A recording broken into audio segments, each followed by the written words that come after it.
Le verre à champagne en cristal tremblait légèrement dans ma main, tandis que je me tenais dans le grand vestibule de la famille Anderson, entourée de ce qu'ils appelaient l'élégance de l'argent ancien, et que je reconnaissais comme une dette écrasante habillée de marques de luxe. Encore un cas de charité.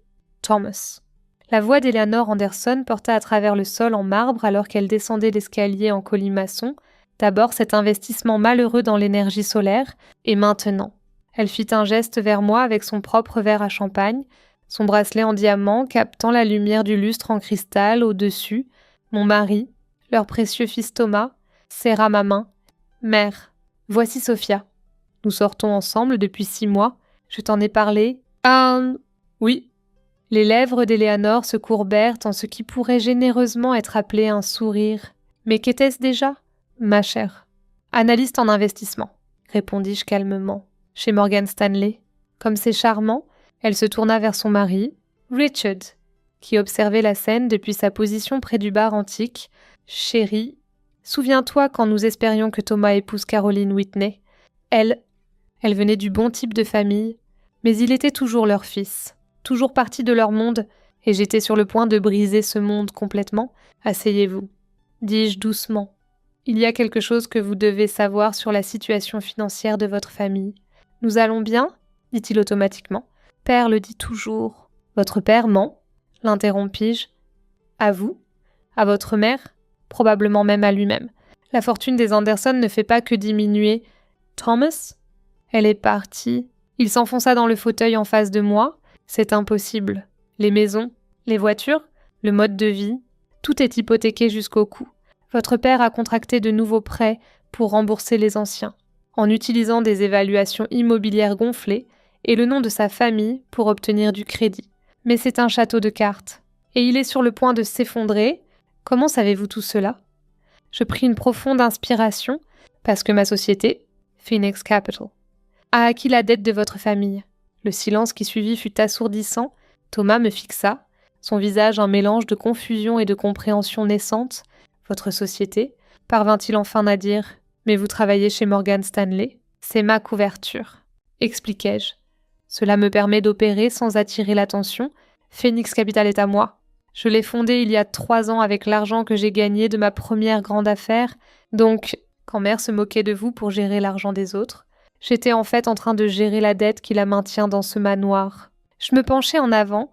Thomas, je n'ai jamais voulu vous tromper. Quand nous nous sommes rencontrés, je n'avais aucune idée de qui était votre famille.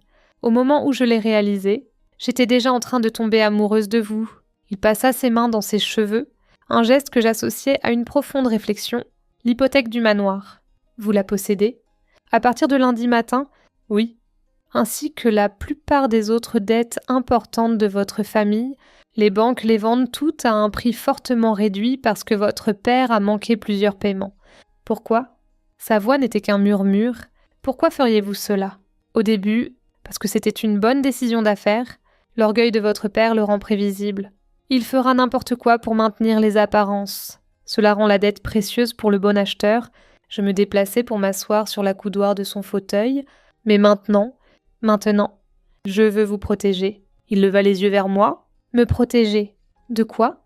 Des retombées. Thomas. Le château de cartes financier de votre père va s'effondrer. Peut-être pas ce mois-ci ou le suivant, mais bientôt, quand cela arrivera. Cela emportera tout le monde connecté à lui, à moins que quoi ? À moins que quelqu'un intervienne. Quelqu'un qui peut restructurer la dette, créer un plan de paiement durable, peut-être même l'aider à reconstruire légitimement. Je touchai sa joue doucement. Quelqu'un qui se soucie assez de son fils pour empêcher sa famille de la ruine complète. Thomas attrapa ma main, la tenant contre son visage. Vous feriez cela. Même après la façon dont ils vous ont traité ce soir ? Je le ferai pour vous, dis-je honnêtement. Mais ils devront accepter mes conditions. Plus de vie au-dessus de leurs moyens, plus de tours financiers. Et surtout, plus de mépris pour les gens qu'ils considèrent comme inférieurs. Il resta silencieux un long moment, à assimiler tout ce que je lui avais dit. Enfin, il leva les yeux vers moi avec un léger sourire. Vous savez ce qui est ironique ? Mère parle toujours d'épouser quelqu'un du bon milieu, de maintenir notre position dans la société. Pendant ce temps, vous valez probablement plus que toute notre famille élargie réunie. Je ris doucement. L'argent n'est pas tout. Thomas ? Votre mère me l'a enseigné ce soir, juste pas de la façon qu'elle imaginait. Que voulez-vous dire ? Elle m'a montré que tout l'argent du monde ne peut pas acheter la classe, la gentillesse ou la vraie valeur. Vous avez ces choses naturellement. C'est pourquoi je suis tombée amoureuse de vous. Mais vos parents, ils ont passé si longtemps à prétendre être supérieurs qu'ils ont oublié comment être humains. Juste à ce moment, le téléphone de Thomas vibra, un message de son père. « Fils, besoin de discuter de questions d'affaires urgentes demain, famille seulement. Apporte ton chéquier. » Thomas me montra le message. Son visage sombre, il va me demander d'investir dans quelque chose, n'est-ce pas ? Essayer de me traîner dans ce désordre financier. Je hochai la tête. Probablement le nouveau projet de développement qu'il propose aux investisseurs potentiels, celui qui n'existe que sur papier. Que devrais-je faire ? Aller à la réunion ? Dis-je en me levant. Écoutez ce qu'il a à dire, mais n'acceptez rien. D'ici demain après-midi. Vous aurez des préoccupations plus grandes que de trouver de nouveaux investisseurs. Les appels de la banque. Les appels de la banque ? Confirmai-je. Et soudain, la famille Anderson devra affronter la réalité. Leur destin repose entre les mains de quelqu'un qu'ils considèrent comme trop pauvre, trop ordinaire, pour faire partie de leur monde. Thomas me serra dans ses bras. « Je t'aime », murmura-t-il. « Pas ton argent ou ton pouvoir, juste toi. » Je le serrai fort. « C'est pourquoi tu n'es rien comme eux, et c'est pourquoi je vais aider ta famille, même s'ils ne le méritent pas. » Tandis que nous nous tenions là dans son appartement sombre, je pensais à la réunion prévue pour lundi matin. Les Anderson étaient sur le point d'apprendre une leçon précieuse sur la vraie valeur, et je serais l'enseignante qu'ils n'avaient jamais su qu'ils avaient besoin.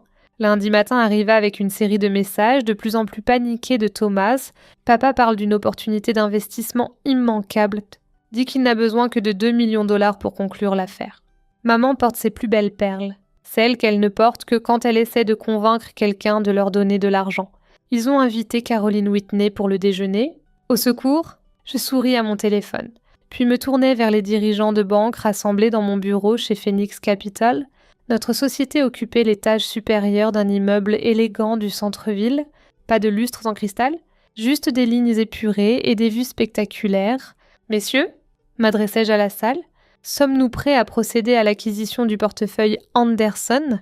Mon directeur financier hocha la tête. « Toute la paperasse est en ordre. Une fois que vous signez, nous posséderons l'intérêt majoritaire dans tous leurs principaux instruments de dette. Excellent !» Je signai les documents avec un geste théâtral. « Veuillez vous assurer que la banque initie le contact d'ici. » Je vérifiai ma montre. Disons 13 heures, juste au moment du déjeuner. Tandis que les banquiers sortaient, mon assistante apparut. « Madame Chen du Times demande toujours une interview sur la fondatrice de Phoenix Capital. La réponse habituelle, lui dis-je. La direction de Phoenix Capital préfère rester privée. Nos résultats parlent d'eux-mêmes. J'avais passé des années à construire cette société en secret, utilisant ma position chez Morgan Stanley comme couverture pendant que j'assemblais une équipe des meilleurs esprits financiers du secteur. Nous nous spécialisions dans l'acquisition de dettes en difficulté, non pour détruire les entreprises, mais pour les reconstruire. Ma philosophie était simple. Parfois, les gens en affaires ont besoin d'un rappel à la réalité avant de pouvoir grandir. Les Anderson étaient sur le point de recevoir le rappel à la réalité de leur vie à exactement 13 heures. Thomas appela. « Sophia ?» Sa voix était tendue par le stress. « Quelque chose se passe ? » La banque vient d'appeler papa au milieu du déjeuner. Il s'est enfermé dans son bureau. J'entendais la voix d'Eleanor en fond sonore, de plus en plus stridente. « Richard, que veux-tu dire ? Tous les prêts, c'est impossible. Comment Caroline Whitney le prend-elle ? Ne puis-je m'empêcher de demander. Elle est partie au moment où papa a commencé à transpirer. Apparemment, elle avait un engagement pressant. Thomas marqua une pause. « Est-ce que tu as fait cela ? » La banque a appelé parce que les prêts de ton père ont été acquis par une nouvelle direction, dis-je prudemment. Une direction moins intéressée par le maintien des apparences sociales et plus par la responsabilité financière réelle, Phoenix Capital. Oui. Veux-tu que je vienne ? Je pense qu'il est temps que tes parents rencontrent la vraie moi. Il resta silencieux un moment. Oui ? Mais donne-moi 15 minutes d'abord. Il y a quelque chose que je dois leur dire. J'arrivai au manoir Anderson exactement 30 minutes plus tard. Cette fois, je ne portais pas la robe modeste que j'avais portée au dîner. Au lieu de cela, j'avais choisi un tailleur Chanel parfaitement ajusté. Le genre de vêtements discrets qui parle de vraie richesse, pas de luxe emprunté. La porte d'entrée était ouverte. À l'intérieur, Je trouvai la famille dans le salon. Eleanor était assise raide sur le sofa antique, sa posture parfaite contrastant avec son expression choquée. Richard se tenait près de la fenêtre, tenant ce qui semblait être son 3e scotch de l'après-midi. Thomas était assis entre eux, paraissant à la fois mal à l'aise et déterminé. « Que fait-elle ici ?» demanda Eleanor quand j'entrai. « Thomas, c'est une affaire de famille ?»« Oui ?» acquiesçai-je, en prenant place en face d'eux. « C'est le cas. Et puisque je possède maintenant la plupart de la dette de votre famille, je dirais que cela me rend partie de l'affaire. » Le verre de Richard se figea à mi-chemin de ses lèvres. « Que dites-vous ?»« Phoenix Capital, » dis-je clairement. « La société qui vient d'acquérir vos hypothèques, prêts automobiles et diverses autres obligations est ma société. Je l'ai fondée, je la dirige, et je suis ici pour discuter de votre avenir. » Eleanor rit. Mais cela contenait une note d'hystérie. « C'est absurde. Vous n'êtes qu'une simple analyste. » Thomas dit. « Je laisse les gens croire ce qu'ils veulent croire. » L'interrompis-je avec fluidité. Cela rend plus facile de voir leur vrai caractère. Comme au dîner l'autre soir, quand vous avez été si prompte à juger quelqu'un que vous pensiez inférieur. Richard posa son verre assez fort pour éclabousser du scotch sur la table d'appoint antique. « Maintenant, écoutez-moi ?»« Non, » dis-je fermement. « Écoutez-moi. Votre famille est effectivement en faillite. Vous avez joué aux chaises musicales financières pendant des années, utilisant de nouveaux prêts pour rembourser les anciens, en tirant parti de votre nom et de vos connexions sociales pour tenir les banques à distance. Mais ce jeu est terminé. » J'ouvris ma mallette et sortis une pile de documents. Voici votre situation. Le manoir a 2 hypothèques totalisant 12 millions $. La maison des Hampton est sous l'eau de 3 millions $. Les voitures, les clubs, les cartes de crédit. Vous payez plus en intérêts mensuels que la plupart des gens ne gagnent en un an. La main d'Eleanor vola vers ses perles. « Richard, est-ce vrai ?» Son mari sembla se dégonfler sous nos yeux. Je pensais pouvoir redresser la barre. Le nouveau projet de développement est une fantaisie, terminai-je. J'ai vu le prospectus. C'est tout en fumée et miroir. Comme tout le reste. Thomas se pencha en avant. Pourquoi ne m'as-tu pas dit à quel point c'était grave ? Papa, parce qu'il se mentait à lui-même autant qu'à tout le monde, répondis-je. Mais maintenant, vous avez un choix ? Je sortis un autre document, plus mince que les autres, mais bien plus important. Voici un accord de restructuration. Si vous le signez, Phoenix Capital consolidera toute votre dette avec des conditions favorables. Nous travaillerons avec vous pour développer un budget réaliste et une stratégie d'investissement. Vous pourrez garder le manoir, bien que la maison des Hampton doive être vendue. Et si nous refusons ? La voix de Richard n'était qu'un murmure. Alors nous appelons les prêts. Tous. Immédiatement. Le manoir. Les voitures. Le mode de vie auquel vous vous accrochez. Tout disparaît. Votre choix ? Le visage d'Eleanor était passé du choc au calcul. Pourquoi nous aideriez-vous ? Après la façon dont nous vous avons traité ? À cause de Thomas ? Dis-je simplement. Il n'est rien comme vous. Il se soucie de faire une vraie différence dans le monde, pas juste de maintenir les apparences, et parce qu'il vous aime. Malgré tout, je vous offre une chance de changer. Il y a des conditions, continuai-je. Au-delà des termes financiers. Plus de mépris pour les gens en raison de leur origine, plus de manipulation de votre fils dans vos manigances, et plus de vie au-dessus de vos moyens, pour impressionner des gens qui sont probablement aussi fauchés que vous. Richard prit l'accord de restructuration avec des mains tremblantes. Nous n'avons pas beaucoup de choix, n'est-ce pas ? Vous avez toujours un choix. Le corrigeai-je ? En ce moment, vous choisissez entre la réalité et la fantaisie. Je rends juste le choix clair. Thomas se leva et vint se placer à côté de moi. Signe-le, papa. Mettons fin à la comédie. Peut-être que nous pourrons construire quelque chose de réel pour changer. Eleanor nous regarda tour à tour, quelque chose comme du respect apparaissant enfin dans ses yeux. Tout ce temps, dit-elle lentement, nous pensions protéger notre position dans la société, mais vous avez construit quelque chose de vraie valeur pendant que nous jouions juste la comédie. L'argent n'est pas ce qui rend quelqu'un précieux, lui dis-je. Votre fils me l'a enseigné. Peut-être est-il temps que vous l'appreniez aussi ? Ils signèrent l'accord. Les mois suivants furent difficiles. Les Anderson durent s'adapter à un mode de vie très différent, basé sur un revenu réel plutôt que sur un luxe emprunté. La maison des Hampton fut vendue, ainsi que la plupart de leurs voitures. Eleanor prit même un emploi à temps partiel dans une galerie d'art, découvrant qu'elle avait un vrai talent pour la curation, une fois qu'elle cessa de se concentrer sur l'aspect social. Richard, sous la guidance de Phoenix Capital, lança une firme de conseil en investissement légitime, utilisant ses connexions pour aider d'autres familles d'argent anciens à affronter la réalité financière avant qu'il ne soit trop tard. C'était plus petit que ses ventures précédentes, mais c'était un travail honnête. Thomas et moi nous mariâmes lors d'une cérémonie simple le printemps suivant, et Lénore insista pour organiser la réception au manoir, non pour frimer, mais parce que, comme elle l'admit enfin, c'était là où appartenait sa famille. Pendant la réception, je la trouvai dans la cuisine, aidant le personnel de traiteur à arranger les amuse-bouches. Je n'aurais jamais pensé voir Eleanor Anderson faire du travail manuel, la taquinai-je doucement. Elle sourit, un vrai sourire. Pas le masque social qu'elle portait autrefois. Je n'aurais jamais pensé voir mon fils si heureux avec quelqu'un que j'ai autrefois considéré comme inadapté. Nous avons tous beaucoup à apprendre, semble-t-il. La leçon n'était pas sur l'argent, lui dis-je, c'était sur la valeur, la vraie valeur. Oui, acquiesça-t-elle. En redressant son simple collier de perles, le seul qu'elle avait gardé, je pense que je commence enfin à comprendre cela. Plus tard, ce soir-là, tandis que Thomas et moi dansions sous les étoiles dans le jardin du manoir, il murmura « Merci d'avoir sauvé ma famille. Je ne les ai pas sauvés. » Le corrigeai-je. Je leur ai juste montré comment se sauver eux-mêmes. Parfois, les gens ont besoin de perdre tout ce qu'ils pensent important pour trouver ce qui compte vraiment. Il me serra plus fort. Et qu'est-ce qui compte vraiment ? Je levai les yeux vers le manoir, qui n'était plus un symbole de comédie et de luxe emprunté, mais une maison où une famille apprenait à être réelle les uns avec les autres. Ce qui compte, c'est d'être vrai envers soi-même, dis-je.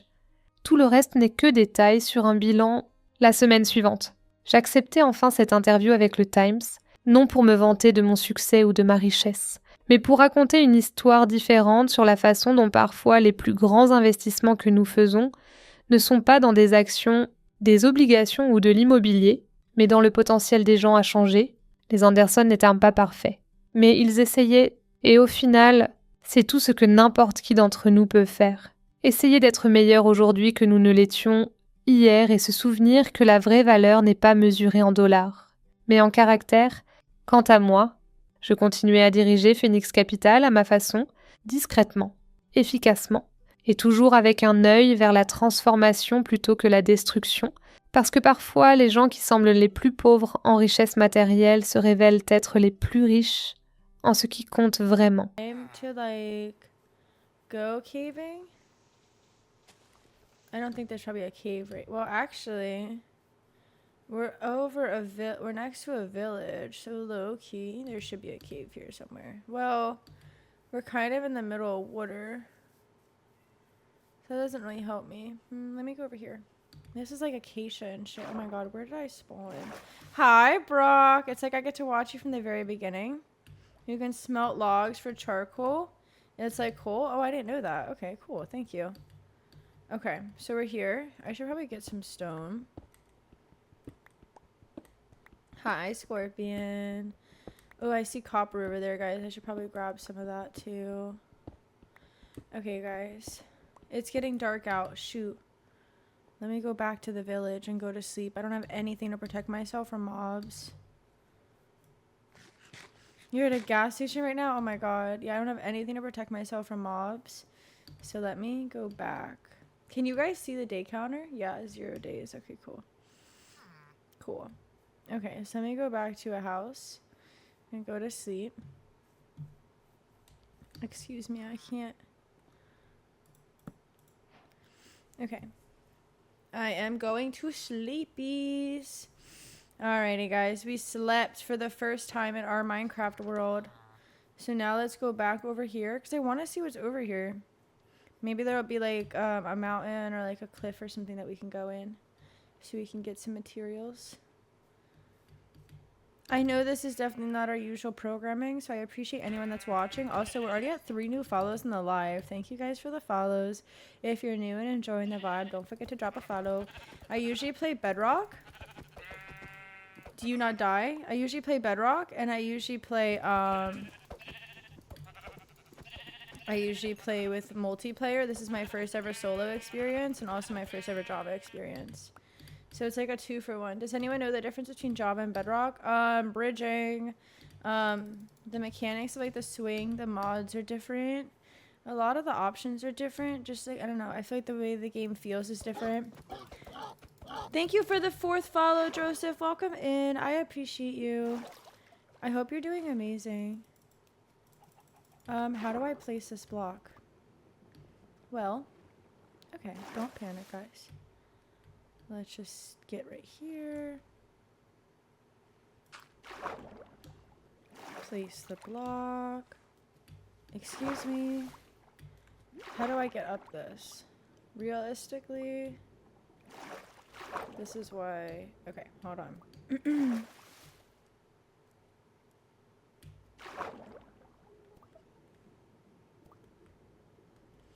This is actually so comical right now because I'm going aground.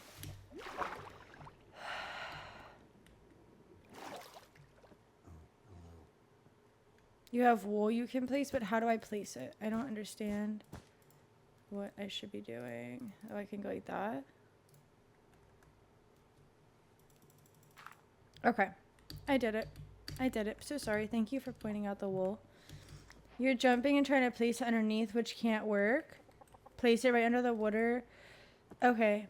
Is that because it's different, or am I just dumb? Thank you for letting me know, guys. Sorry about that.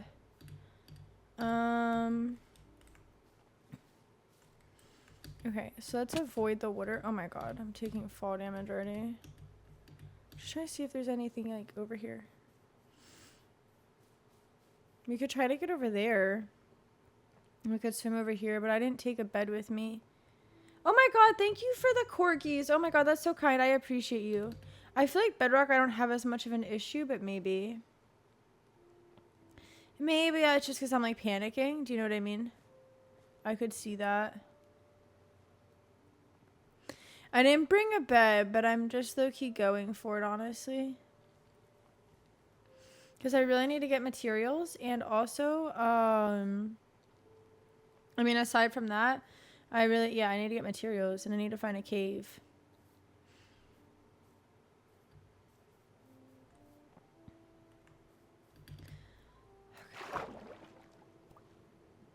So we're going to head over here, see what's in here. Maybe there's some materials I can get.